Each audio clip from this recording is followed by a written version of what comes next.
ሰማይና ምድርን በቃሉ የፈጠረ በጨካኞች ዱላ እየተወገረ መንገስ የሚገባት እየተሰደደች አሳሯን ስትበላ ጌታን በወለደች ፍርድን የፈጠረ በፍርድ ሲቀጣ ሳቅን የፈጠረ ፈገግታ እንኳን ሲያጣ የማይሆነው ሆኖ ውስጤን ሲያዋክበው ትንሹ አይምሮዬን ጥያቄ ከበበው።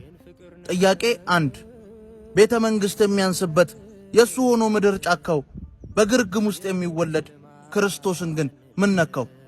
ወንድ ሳታውቅ የጸነሰች ያልታረሰች ተደላድላ አምላክ ወልዳ የምትሰደድ ድንግል ማርያም ምን በድላ? ጥያቄ 2 አምላክ ሆኖ ለሰው ሰው ሆኖ ለዓለም መዳን የተረፈ ያውም በእናቱ ፊት ለምን ተገረፈ? ጀርባውን ሲልጡት በአጥንት ጅራፍ ልጅሽ ላይ ያቄሙ ማርያም ሆይ ንገሪኝ የወለድሽው ልጅሽ እፊትሽ ሲገረፍ እንዴት ነው ህመሙ? ጥያቄ 3 እንኳንና ለሰው ዓለም ለከበደው ነገሮች ያቃተ ከወንበዴ መሃል ምን ፈልጎ ሞተ? ለሚል ጥያቄ በዓለም አደባባይ የመሰቀል ምሱ አንጀት ይበጥሳል እንዴት ተሰቃየው ለኔ ሲሆን መልሱ። አቀለል ነው እንጂ ሞቶልናል ብለን ሳናፍር ለስሙ ለሰው ኃጢአት መሞት ያውም አምላክ ሆኖ ብዙ ነው ትርጉሙ።